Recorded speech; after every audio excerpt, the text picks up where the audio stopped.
Assalamualaikum warahmatullahi wabarakatuh. Selamat pagi, siang, sore, dan malam untuk teman-teman yang menonton video ini.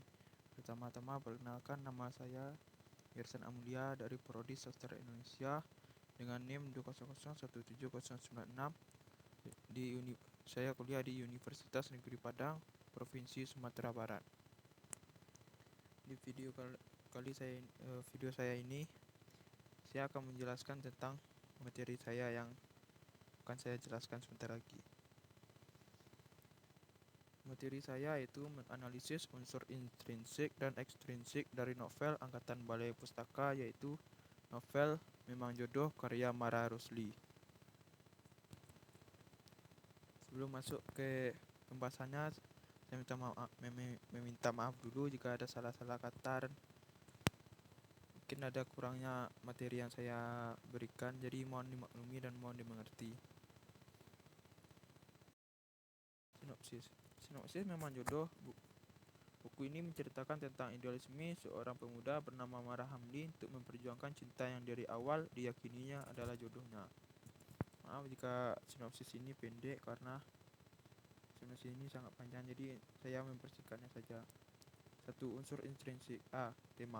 Tema yang tersirat dalam novel Memang Jodoh ini adalah tentang percintaan dan perjuangan dalam mempertahankan ikatan cinta kedua tokoh terhadap peraturan adat suku Padang yang menuntut mereka untuk berpisah.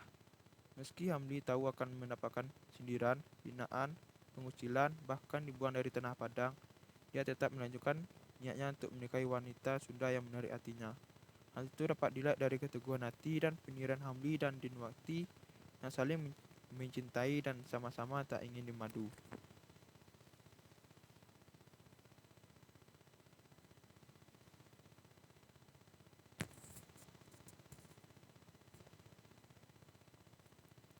B. Tokoh dan perwatakan. 1. Hamdi. Hamdi ialah orang yang berani menentang pada suatu hal yang sudah tidak lagi sesuai dengan perkembangan zaman.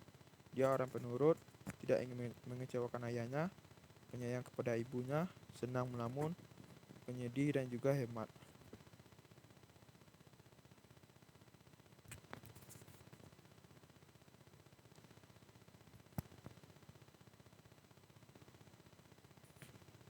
Dua. Nyai Raden Asmawati. Orangnya penolong, suka meledek, teguh pada pendirian, rela menyakiti dirinya demi cinta, percaya pada Hamdi, orangnya rajin dan juga orangnya yang penyabar.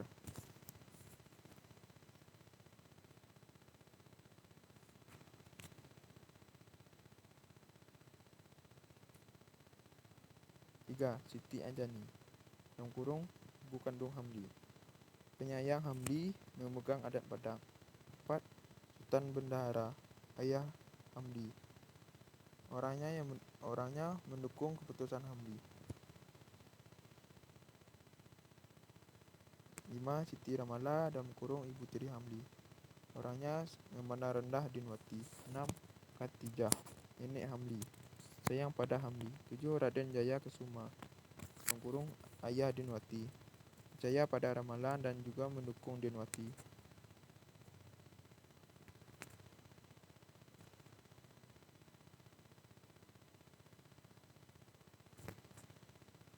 8. Ratu Maimunah (ibu Dinwati). Orangnya santun dan juga mendukung Dinwati. 9. Raden Asmaya. Orangnya menghormati yang lebih tua. 10. Mpok Nur. Orangnya percaya akan ramalan.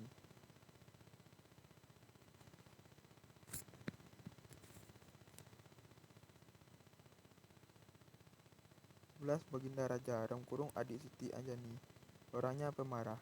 12. Pati Angga Winata (adik Raden Jaya Kesuma). Orangnya suka suzon dan ingin melindungi Dinwati.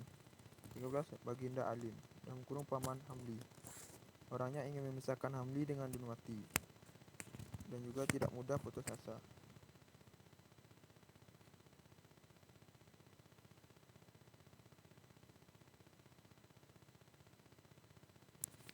14. Wedana Suryadilaga. Orangnya suka menghina. C. Alur pada novel Memang Jodoh ini menggunakan alur mundur. Novel ini menceritakan masa lalu pengarang tentang kehidupan dalam memperjuangkan keadilan atas dirinya. Dia tidak ingin jika jodoh yang menjadi takdir Tuhan harus ditentukan oleh adat Padang. Dia mencoba memberontak dan menentukan sendiri apa yang menjadi kehendaknya.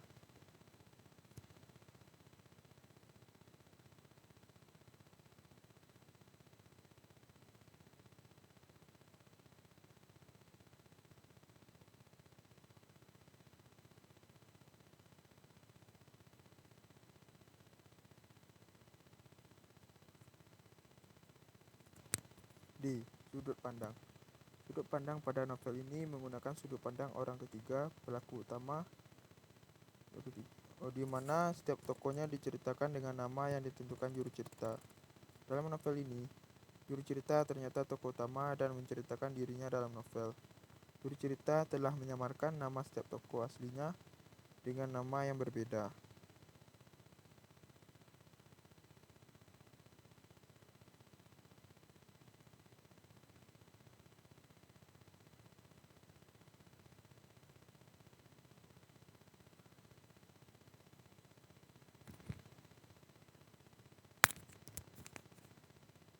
Gaya bahasa.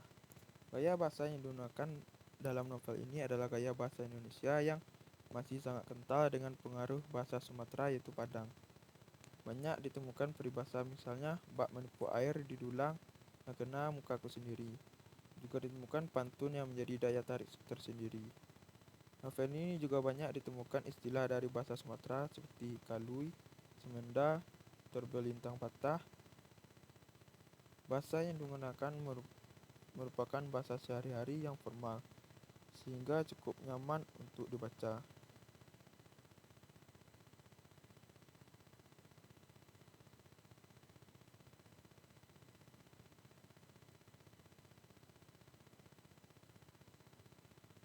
F. Latar cerita. 1. Latar tempat: Bukit Tinggi, Bogor, dan Sukabumi. 2. Latar waktu: pada pagi hari, siang hari, dan juga malam hari.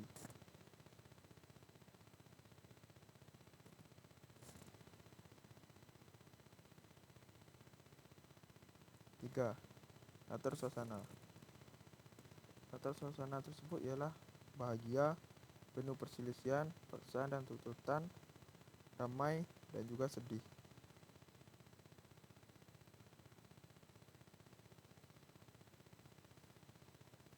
G. Amanat. Di dalam kehidupan jodoh, itu merupakan salah satu rahasia Tuhan yang menjadi takdir setiap umat manusia. Setiap manusia pasti ingin menentukan jodohnya atas kemauannya sendiri, bukan karena tuntutan maupun paksaan. Janganlah kita membatasi hak orang lain hanya karena tuntutan adat yang sudah tidak sesuai lagi dengan zaman sekarang. Pendapat yang mengatakan bahwa orang Padang tidak wajar jika hanya memiliki satu istri masih tertanam kuat dalam adat Padang.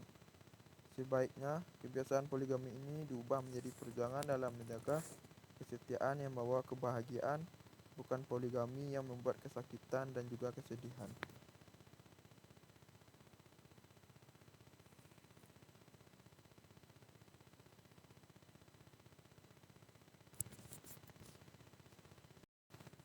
2. Unsur ekstrinsik. Tentang penulis.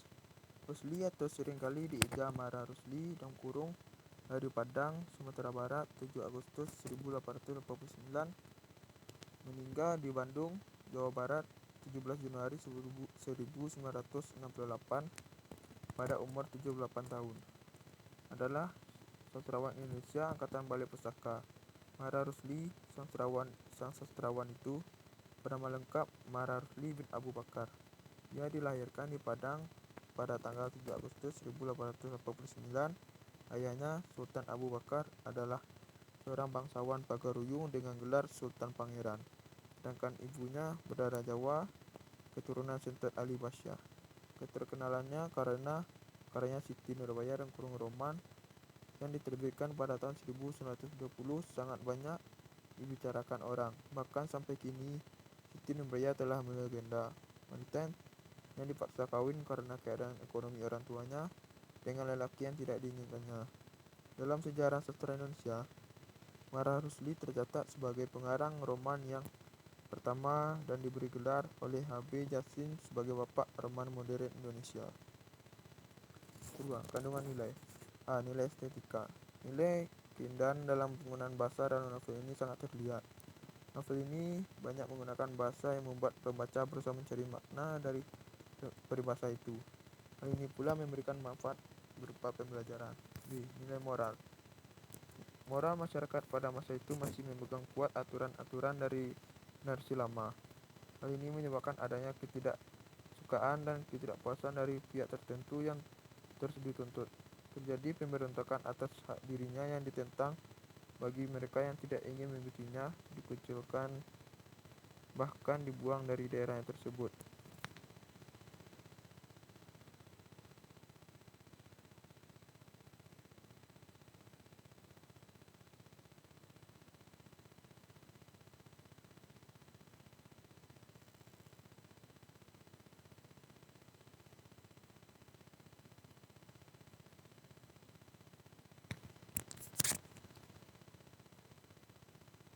C. Nilai budaya. Novel ini mengungkapkan pernyataan dua budaya yang berbeda dalam satu perkawinan, yakni budaya masyarakat Padang dan Sunda. Novel ini hendak menggugat adat Padang yang memiliki aliran yang sangat ketat, terutama dalam hal perkawinan dan budaya poligami yang mudah dilakukan. D. Nilai agama. Dalam novel ini, nilai keagamaan tidak begitu banyak diceritakan, namun nilai budayalah yang sangat dominan. Walaupun demikian, tetap ada nilai keagamaan yang diceritakan, seperti Hamli yang pernah menjadi pengisi ceramah di daerah yang ditinggalinya. Hal ini membuat kita tahu bahwa mayoritas agama yang dianut saat itu adalah agama Islam.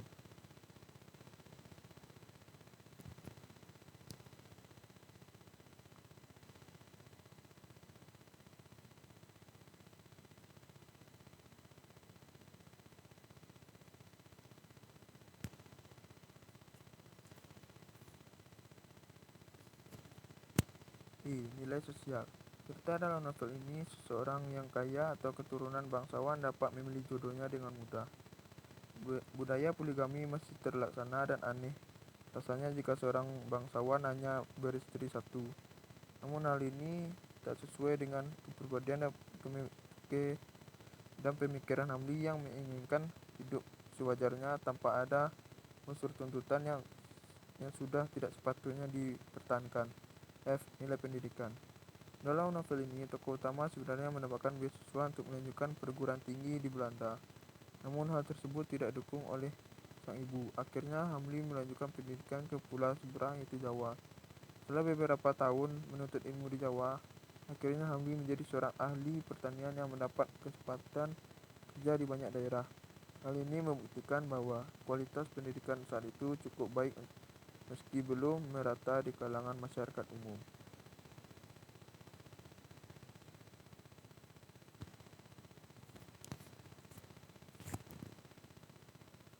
Ketiga, kesimpulan. Perkara menikah di Padang pada zaman dahulu sangatlah diatur dan dituntut. Pada masa itu, menikah bukanlah hak si anak, tapi adalah sebuah kewajiban dan hal itu diatur oleh para orang tua, bahkan tanpa persetujuan si anak. Hamli sendiri merasa gerah akan peraturan akan pernikahan ini. Pada saat itu, dia telah merasa cocok dan bahkan telah menikah dengan Denwati, gadis Sunda yang menawan hatinya serta terbuangnya Hamli dari keluarganya. Namun urusan menikah masih mengikutinya. Permasalahan di Padang, seorang laki-laki harus menikah dengan sama orang Padang dan seorang Padang dianggap mulia apabila beristri banyak. Padahal Hamli sangat keras menentang poligami. Novel ini bukan hanya bercerita tentang kisah cinta Hamli dan Denwati, namun novel ini juga memberikan gambaran tentang adat istiadat Padang pada zaman dahulu serta bagaimana Hamli menentang adat yang rasanya sudah tidak sesuai lagi.